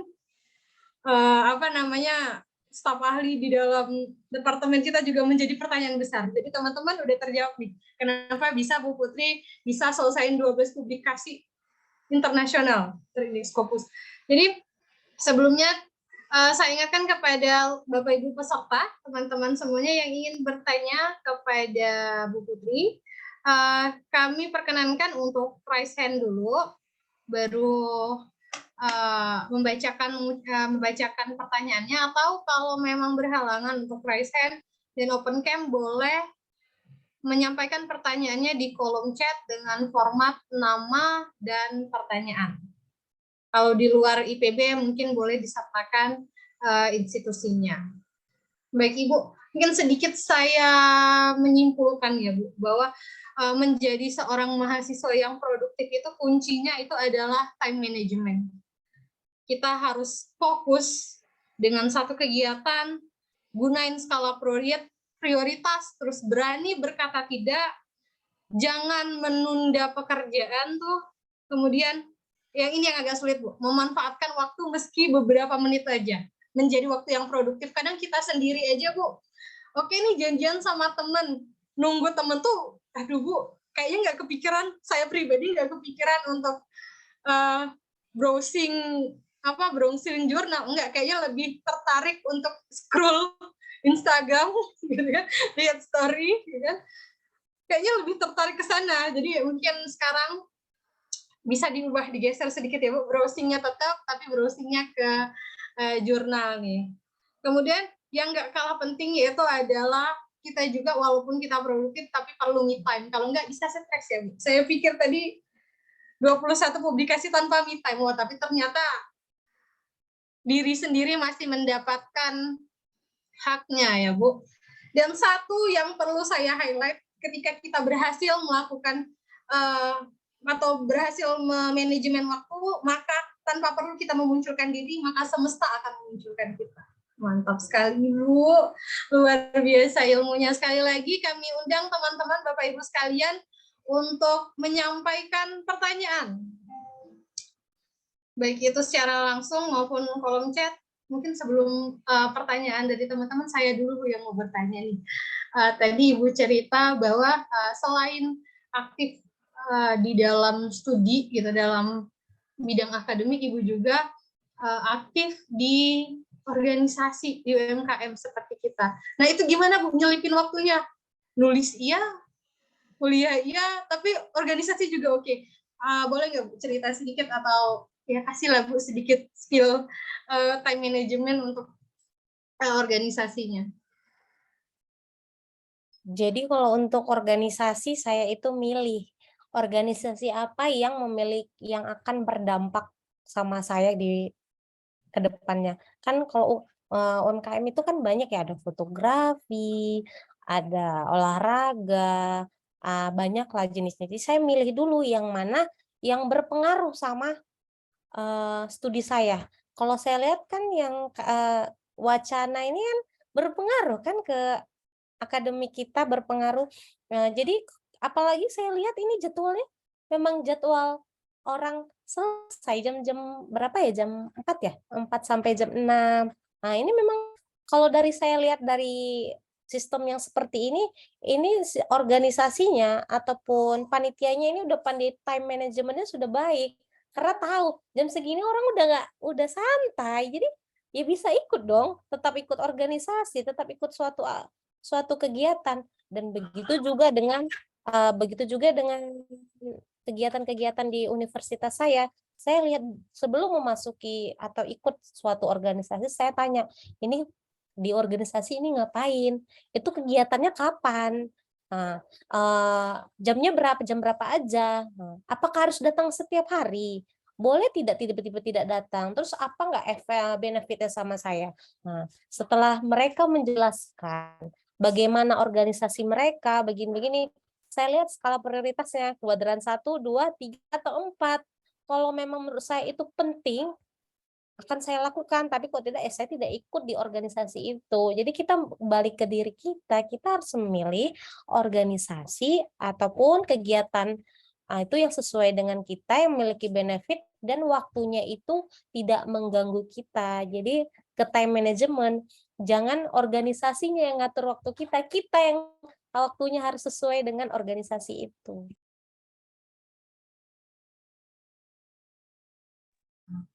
Baik Ibu, terima kasih Bu. Berarti ya alhamdulillah ya Bu, sejauh ini berarti kita di forum wawancara ini bisa dibilang aman ya Bu.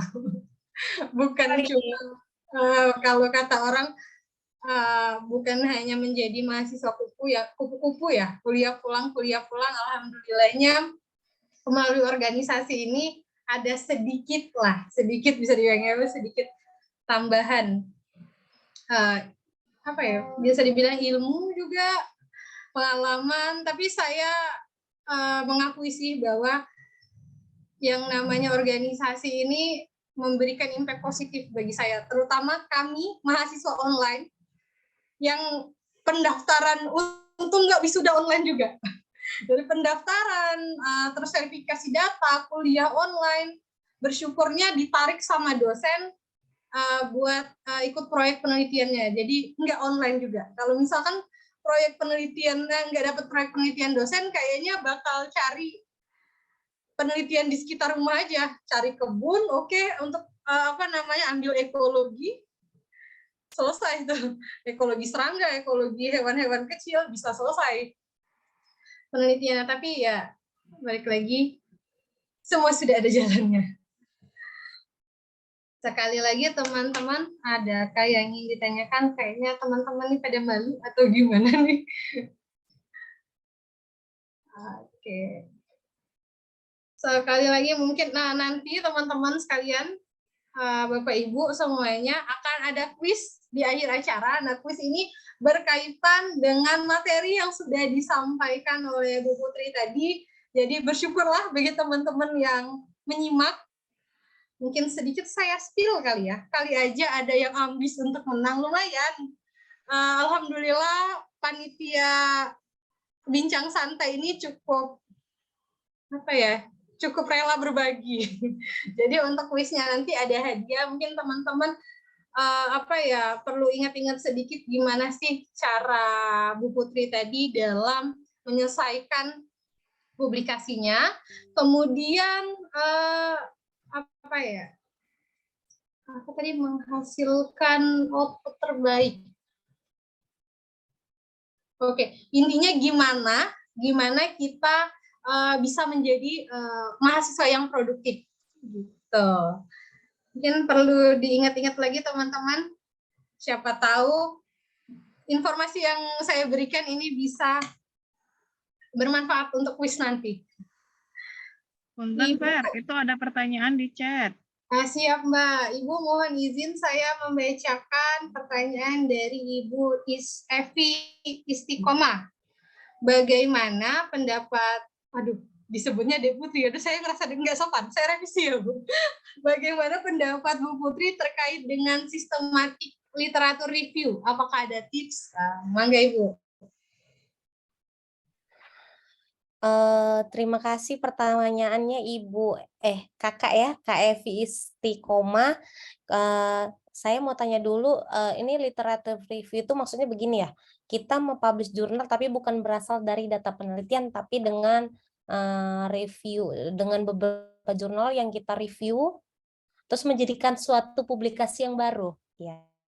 Jadi begini, Ibu Kak Evi ya, Kak Evi. Jadi begini Kak Evi, saya pernah melakukan itu sekali dan itu menimbulkan pro dan kontra. Jadi ada beberapa profesor yang berkata literatur review itu untuk seseorang yang dipanggil dari pihak editor untuk mereview semua penelitiannya. Contohnya dia udah punya penelitian, skopusnya terindeks skopusnya, paper-papernya banyak, jadi di-review jadi satu. Nah, itu kata salah satu profesor. Ya. Lalu yang kedua, ada yang lainnya itu bagus. Karena apa? Karena jurnal-jurnal ataupun publikasi yang lainnya kan Bu, ada yang tahun 2020, 2013, 19, bahkan tahun 1900-an direview, digabungkan dengan yang baru, jadi menghasilkan temuan baru di mana di hasil review itu menjelaskan bagaimana penemuan dari tahun yang lama sampai yang baru, jadi kita dapat dari suatu paper atau jurnal itu dalam satu aja sudah dapat semuanya intinya. Ada juga yang berpikir seperti itu. Jadi itu tergantung pihak editor jurnalnya. Jadi ada pihak editor jurnal yang mengirim email kita, Ibu. Saya lupa mengirim email kita Kak, diirimnya tolong Anda diundang untuk publish di jurnal saya dalam literasi sistematika review untuk mereview tentang ini. Kalau kita sudah diundang, maka kita biasanya dapat dispensasi biaya publikasi dan sebagainya itu. Dan juga ada juga jurnal yang memberikan kesempatan siapapun bisa melakukan banyak jurnal, mereview beberapa jurnal, bisa 10-20 dijadikan satu. Jadi itu kok tergantung pihak editornya atau jurnal. Kalau saya pribadi ya Kak Evi ya, saya suka kalaupun saya dapat produk kontra tentang itu, kamu kok mereview? Ada tuh prof di daerah nih, kan kamu nggak diundang gitu. Jadi saya bilang ternyata ada jurnal yang welcome. Jadi kadang kalau dalam satu jurnal itu kan publikasi kan terdiri dari beberapa item, ada original research, ada review, ada letter to editor, dan juga ada itu satu lagi saya short communication. Nah, ada juga dia menerima literatur 2, sistematika literatur 1 atau 2. Kalau bagi saya itu silakan Kak, tidak masalah. Kalau kita nggak punya data, biasanya kita ingin publikasi, kita bisa pakai itu. Tapi kalau untuk syarat untuk lulus di universitas saya tidak boleh. Karena syarat lulus itu harus hasil dari data penelitian tesis kita atau disertasi kita. Kalau Untuk itu bisalah untuk mungkin naik pangkat, naik jabatan itu bisa, Kak. Jadi menurut saya Kak Evi itu nggak masalah, itu bisa-bisa saja. Tergantung orang yang menilai aja. Karena ada jurnal yang mau reviewnya itu khusus untuk edisi untuk review dia yang diundang dia secara email pribadi atau yang siapa aja bisa. Jadi itu tergantung ya Kak Evi ya. Iya, baik. Terima kasih Bu Putri. Mungkin Bu Evi atau Mbak Evi udah menyimak dengan baik nih jawaban dari Bu Putri. Mungkin Mbak Evi bisa bersuara. Oke, kayaknya udah setuju tuh. Oh, udah. Terima kasih atas jawabannya. Baik. Sama-sama. Ketika waktu sudah mepet, pertanyaannya muncul semua nih. Baik. Makin banyak ya. Mungkin karena waktunya terbatas, Bapak Ibu peserta mohon izin. Saya memfilter pertanyaan. Jadi kalau di sini saya lihat ada pertanyaan dari Mas Fauzi, ada dari Bu Rita, ada dari Bang Civa. Kemudian saya melihat di sini sekali lagi saya mohon izin memfilter pertanyaan karena waktu kita terbatas. Saya tahu antusias teman-teman untuk berinteraksi langsung dan mendengarkan jawaban dari Bu Putri ini sangat tinggi. Tapi sekali lagi saya mohon izin untuk memfilter pertanyaan. Saya tertarik dengan tamu jauh kita dari Universitas Islam Madura, Bu Putri. Di sini ada Bapak atau Mas Iswah Yudi. Bertanya, Bu Putri, bagaimana cara menulis cover letter ketika ingin submit dan menghadapi komentar reviewer jurnal pada naskah kita? Terima kasih. Mangga, Ibu. Terima kasih pertanyaannya Pak Iswahyudi. Jadi setiap jurnal itu punya formatnya masing-masing tentang cover letter dan juga ada namanya menanggapi reviewer komen. Tapi ada yang jurnal di dalam webnya itu tidak ditampilkan mereka. Jadi kita disuruh untuk ya berkreasi sendiri. Jadi saya punya pengalaman ini, Kak Iswahyudi ini, pengalaman saya pernah buat jurnal itu semuanya udah terstruktur, formatnya ada, cover letternya ada, bahkan ketika kita menghadapi komentar itu sudah ada formatnya. Nah, bahkan ada jurnal sama sekali nggak ngasih format, jadi saya merangkai kata-kata sendiri. Jadi kalau khusus untuk Kak Iswahyudi, kalau misalnya di jurnal yang dituju tidak ada formatnya, bolehlah minta sama saya kasih yang hasil kreasi saya sendiri, nanti kita kirim tinggal copy paste atau tinggal ganti nama jurnalnya aja. Terus untuk menghadapi komentarnya, dijawab aja, contohnya tidak sesuai dengan data. Kita kita perbaiki di lab. Kalau misalnya datanya nggak sesuai, kita perbaiki di lab atau di lapangan, ataupun kita coba analisis ataupun dengan referensi jurnal yang lain. Tapi kalau dia minta sesuatu yang tidak bisa kita dapatkan, kita tulis maaf, permintaan Anda tidak bisa kami penuhi. Alasan saya satu, Pak, yang membuat dia tidak bisa memaksa itu, yaitu saya bilangnya gini ya, ini termasuk bohong nggak ya Pak? Gini, saya sudah data yang Anda minta, parameter yang Anda suruh untuk ditambahkan, itu sudah saya submit di jurnal yang lain dan sedang dalam tahap under review. Jika saya masukkan ke data ini, ke paper ini sekarang, akan menimbulkan double data yang menghasilkan plagiarism. Saya gitu loh Pak, karena banyak kali permintaan reviewer itu. Jadi saya maaf tidak bisa menambahkannya karena akan menurunkan kualitas saya sebagai peneliti atau penulis dengan menghasilkan data yang double. Saya bilang seperti itu, padahal data yang dia minta itu, ya saya nggak ada.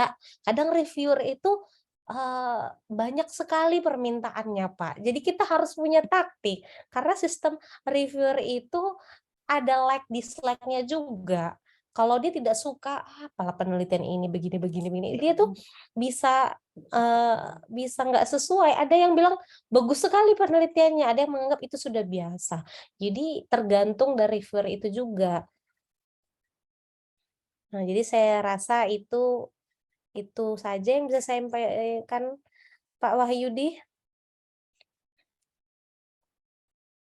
Ya, mungkin Pak. Oke, udah dijawab Ibu oleh Pak Wahyudi. Beliau langsung mention email tuh, Bu. Baik, Bu, boleh share ke email saya contoh cover letternya. Waduh, to the point banget nih. Oke, terima kasih Ibu untuk untuk jawabannya. Semoga bukan hanya Pak Wahyudi yang mendapat pencerahan, tapi kita semua mendapatkan pencerahan di sini. Satu lagi mungkin Ibu ya, pertanyaan. Saya melewatkan satu pertanyaan nih. Ternyata sebelum Bu Evi, penanya pertama kita itu adalah Mbak Dita Arum. Oke, pertanyaan terakhir ya teman-teman dari Mbak Dita. Semoga pertanyaan ini mewakili teman-teman sekalian, dan mungkin di luar kegiatan ini, jika Bu Putri berkenan, mungkin teman-teman bisa interaksi langsung dengan Bu Putri, baik itu melalui media sosial kali ya, Bu. Oke, boleh dari Instagram aja di DM, nanti saya balas. Karena saya lebih aktif di Instagram, karena kalau di WA itu grup itu bisa 1000 chat, aduh, nggak bisa tenggelam. Ya, baik Ibu, mungkin oke teman-teman, jadi mungkin catatan bagi kita semua nih, minta akun IG-nya Ibu gitu ya, biar nanti kita bisa interaksi sama Ibu lebih lanjut. Ibu, sekali lagi punten pertanyaan terakhir dari Mbak Dita. Sore Bu Putri, saya Dita dari IPB izin bertanya. Bagaimana kebiasaan yang dilakukan oleh Ibu agar bisa membaca literatur ilmiah dengan efektif sehingga bisa mendapatkan poin yang diharapkan dengan efisien? Mangga Ibu. Oke, saya izin menjawab ya, KMC ya.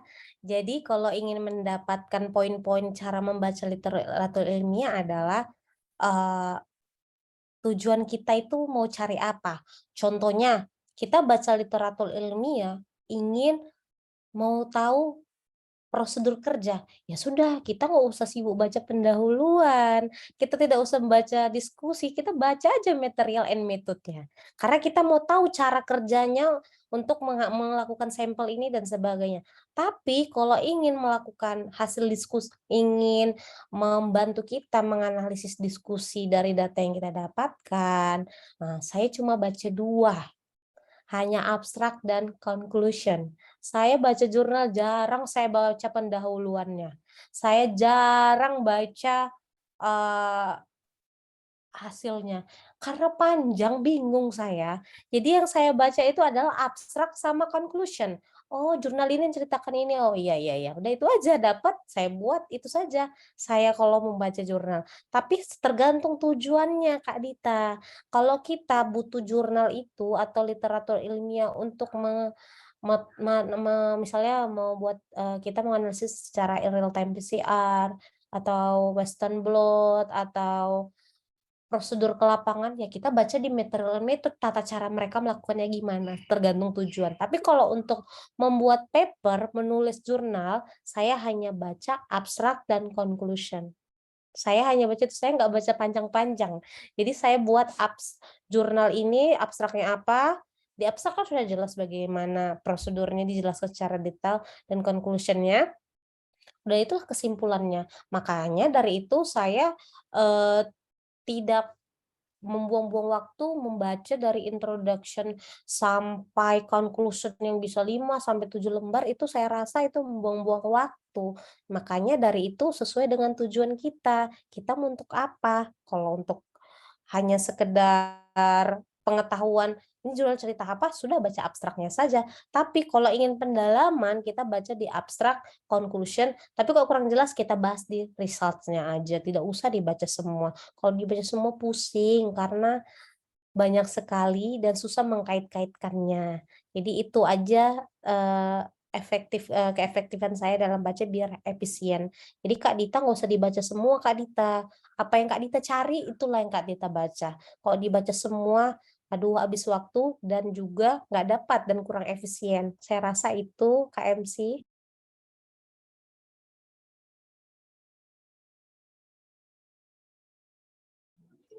Ya, baik Ibu. Oke, dijawab sama Mbak Dita. Siap, Bu Putri. Terima kasih.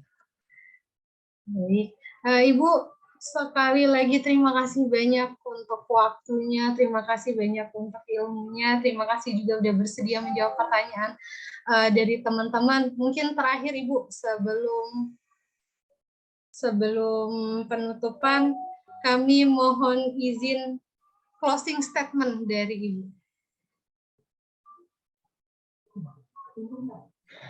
Closing statement-nya kayaknya sudah saya sebutkan deh tadi. Dan sudah disebutkan oleh Kak Vera tentang sebenarnya, atau saya ganti yang lain aja deh. Sebenarnya saya mau closing statement-nya seperti ini tadi. Kita tidak perlu menunjukkan siapa kita, biar semesta yang menunjukkan. Itu tadi sebenarnya Kak Vera. Cuma karena udah Kak Vera pertegas, jadi saya ganti deh closing statement-nya. Jadi closing statement saya adalah closing statement saya adalah jangan mendapatkan atau menilai sesuatu itu dari hasil, tapi nikmatilah prosesnya hingga mendapatkan hasil itu. Terima kasih. Oke, baik Ibu, terima kasih. Sebelumnya saya mohon maaf Bu, karena udah mengambil closing statement yang seharusnya Ibu ambil jatah Ibu, malah saya yang membantu. Mohon maaf Ibu. Sekali lagi Ibu, terima kasih semua atas waktu dan ilmunya. Mohon izin Ibu, ada sedikit ucapan terima kasih kami, yaitu berupa sertifikat. Untuk penyerahan sertifikat kami mohon kesediaannya Bapak Sofwan. Pak Sofwan masih ada di room? Masih. Vera. Mohon Pak Sofwan untuk menyerahkan sertifikat ke Bu Putri. Belum tampil ya sertifikatnya? Baik. Bismillahirrahmanirrahim. Bu Putri, sekali lagi terima kasih nih telah membersamai kami sampai jam. Kebetulan saya lagi di Sulawesi. Kalau di Sulawesi udah jam ini ya, udah mau Isya ya. Sudah membersamai kami sampai waktu maghrib ini ya di Indonesia waktu Indonesia bagian barat. Mohon berkenan Bu Putri untuk menerima kenang-kenangan dari kami Forum Wacana berupa sertifikat. Mohon berkenan diterima Ibu, dan mudah-mudahan bisa menjadi amal jariah bagi Ibu materi-materi yang disampaikan. Di sini yang tertanda tangan Ketua Pelaksana dan Ketua Forum Mahasiswa Pascasarjana Bank Mangaraja Halongon Harahap SPD MSI. Mohon berkenan diterima Ibu. Ya, terima kasih kepada tim Forum Pascasarjana, seluruh panitia yang sudah sibuk bersusah payah dalam acara ini. Sertifikatnya saya terima. Saya ucapkan terima kasih dan mohon maaf jika ada salah kata. Terima kasih. Baik, makasih Bu. Baik, makasih Mbak Vera, dikembalikan. Jadi, terima kasih Pak Sofwan. Baik, sekali lagi terima kasih Ibu untuk waktu dan ilmunya. Untuk acara selanjutnya kami masih punya rangkaian acara Ibu ya, itu masih ada kuis. Mohon izin Bu, kalau memang Ibu punya ada kegiatan lain, nggak apa-apa Bu kalau mau meninggalkan Zoom terlebih dahulu. Sekali lagi terima kasih Ibu untuk waktu dan ilmunya. Semoga di lain waktu kita bisa berinteraksi. Mungkin yang mau interaksi sama Bu Putri boleh Bu di-mention akun Instagramnya Bu. Akun Instagram saya ya, nama saya ya Putri Cahaya Situmorang. Nah, itu langsung muncul tuh Putri Cahaya Situmorang. Tadi ada Bapak yang minta cover letter ya. Aduh, saya tidak sempat mencatat ya. Nanti kalau bisa emailnya tidak bisa catat. Nanti kalau bisa diingat saya kirim ke grup Forum Wacana, atau bisa juga diingatkan saya lagi ke DM atau apa gitu ya. Soalnya tadi saya nggak saya baca, tadi saya lihat ada email tapi belum saya copy. Kalau masih ada ya, kalau ada nanti saya cari lagi. Iya, mungkin punten Ibu, mungkin nanti coba disampaikan tadi yang menghubungin Bu Putri, Mbak Dian ya, nanti coba di lewat Mbak Dian ya Bu, saya kirim. Materinya juga udah sama Mbak Dian ya. Nah, siap Bu. Iya. Siap, Sekali lagi Ibu. Bu, terima kasih Bu. Iya, sama-sama. Sukses buat kalian semua ya. Amin.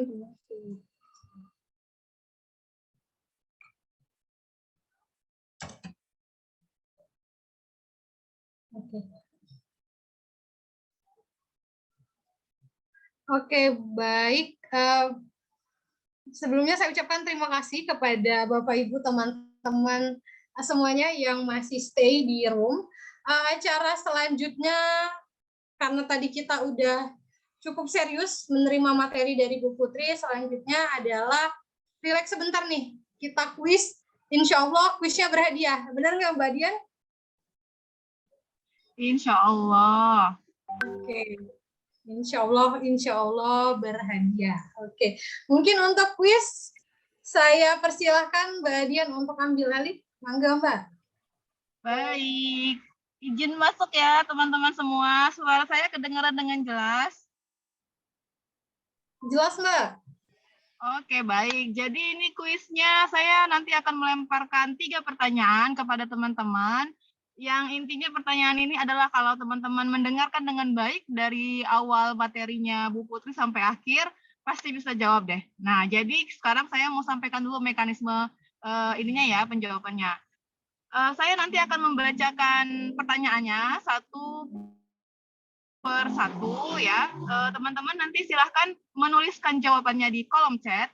Siapa yang cepat dia dapat. Nah, itu sistemnya. Jadi siapa yang pertama kali mengirimkan jawaban di via chat, kemudian dinyatakan benar, maka dialah pemenangnya untuk ronde pertama. Nah, begitu seterusnya sampai 3 pertanyaan selesai. Nah, gimana kalau misalnya jawaban yang teratas salah gitu? Nah, maka kita akan ambil jawaban yang ada di bawahnya. Begitu seterusnya ya, redundannya begitu, teman-teman. Oke, sekarang boleh dilemaskan dulu jari-jarinya, ya. Pemanasan sebentar sebelum saya bacakan soalnya. Kita kasih waktu 5 detik sebentar buat teman-teman melemaskan jari jemari.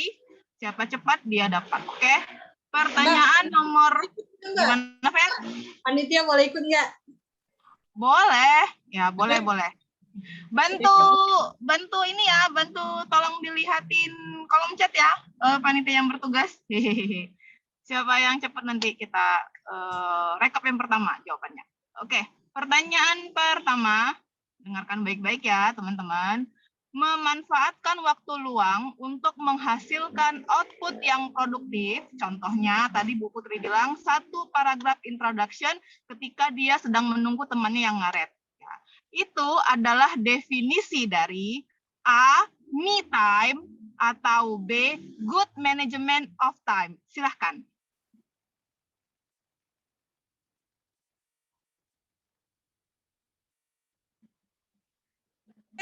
Mantap sekali. Oke, teman-teman, mari. Coba kita Jawabannya lihat. Siapa nih yang pertama nih? Yang pertama adalah Mbak Vivi Retiati ya, Fer? Ya, Mbak Vivi Retiati. Jawabannya benar ya, B, definisi dari good management of time. Oke, Mbak Vivi nanti boleh chat ke panitia ya. Setelah ini boleh ke CP yang ada di flyer, boleh ke Iwan ya. Kirim nomor apa ya? Nomor handphonenya yang ada misalnya isi, nantilah kita umumin ya nanti ya. Nanti ya kalau hadiah nanti. Oke, pertanyaan nomor 2, siap-siap ya tangannya, jari jemarinya dilemaskan sekali lagi. Nomor 2, kunci dari sukses meraup publikasi banyak adalah A, kolaborasi riset, B, ambil data penelitian sebanyak-banyaknya. Silahkan dieksekusi teman-teman, A atau B ya.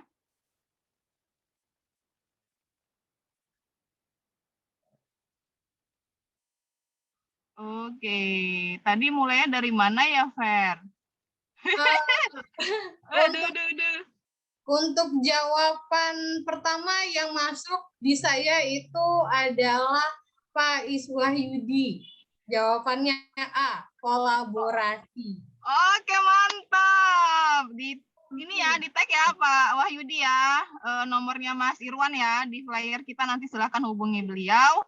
Mari kita eksekusi ronde ketiga. Silahkan dilemaskan dulu jari jemarinya. Sekali lagi ini adalah pertanyaan terakhir karena kita cuma memberikan 3 hadiah untuk 3 pemenang di sore ini. Aduh, gue udah kayak pembawa acara kuis sepak bola ya di TV. Nomor 3. Secara tersurat, hobinya narsum kita Bu Putri tadi adalah apa ya teman-teman? A, shopping. B, nonton. Ayo silahkan dieksekusi. Yang sering diulang-ulang sama beliau loh. Berarti hobinya itu. Mbak Dian, mau tanya tadi jawabannya itu pilihan ganda tuh, jawabannya pilih A atau B. Nah, di kolom A atau B. Boleh, ya, boleh. Ternyata ada yang menjawab nonton, nggak pakai pilihan. Gimana tuh? Dia yang pertama kah? Iya, tapi jawabnya nonton, bukan A atau B. A atau B? Bisanya nonton doang, bukan A atau B. Kita anulir A atau B ya. Ayo coba jari. Yang A atau B? Oke, Bu Rita, punten. Ternyata panitia tidak membenarkan ini. Tidak sesuai dengan syarat dan ketentuan yang berlaku ternyata. A atau B? Ya, jawabannya adalah B. Punten, berarti di bawahnya Bu Rita ya. Siapa tuh yang di bawahnya Bu Rita? Bu Mita Yusmala bukan ya?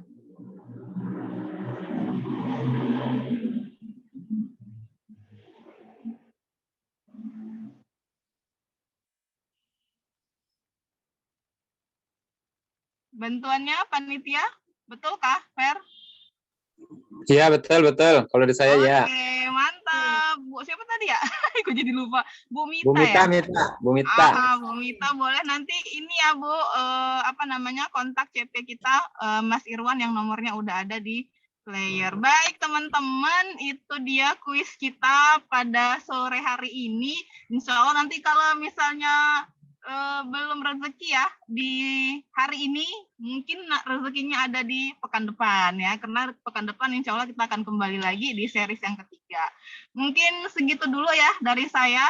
Kembali ke Vera untuk closing. Silahkan Ver. Siap, terima kasih Mbak Dian. Jangan lupa nih, selamat kepada para pemenang, selamat kepada Bu Vivi, Pak Iswahyudi, dan Bu Mita. Jangan lupa hubungin salah Mas Dodi, ini bisa diserang netizen ini. Yang ketiga bukan Bu Rita salah jawab tadi. Yang benar itu Mita, Bu Mita. Apa namanya? Ya, bisa diserang netizen, bahaya untuk urusan hadiah. Oke, jangan lupa untuk menghubungi panitia, bisa kontak Irwan di flyer yang sudah ada.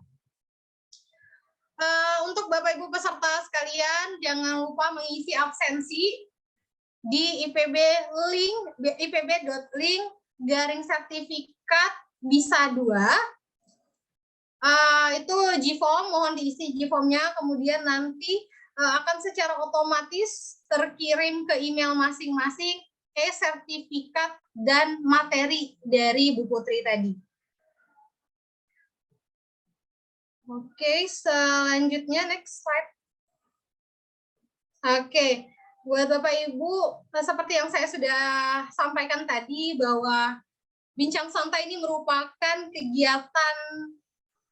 rangkaian kegiatan dari Academic Bootcamp. Nanti di hari Kamis, tanggal 13 Oktober juga masih ada Bincang Santai series ketiga yang memiliki tema pemanfaatan network science dalam penelitian dengan narasumber Bapak Dr. Eng Wisnu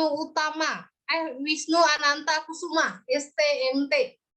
Jadi buat teman-teman jangan lupa ikutin juga kegiatan Bincang Santai series ketiga di hari Kamis nanti di jam yang sama, yaitu jam 4 sampai dengan jam 6. Oke, untuk link absensi, mohon izin panitia boleh bantuannya untuk di-up kembali di kolom chat, biar teman-teman peserta bisa akses lebih gampang.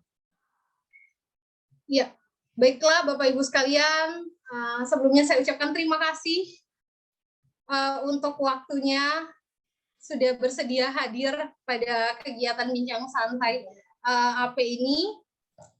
Mewakili semua panitia yang bertugas, kami mohon maaf untuk segala kesalahan, kepada Allah kami mohon ampun. Sekali lagi terima kasih. Akhir kata, wabillahi taufiq wal hidayah. Wassalamualaikum warahmatullahi wabarakatuh. Waalaikumsalam warahmatullahi wabarakatuh. Oke, jangan lupa isi link absensinya Bapak Ibu udah ada di kolom chat ya. Waalaikumsalam.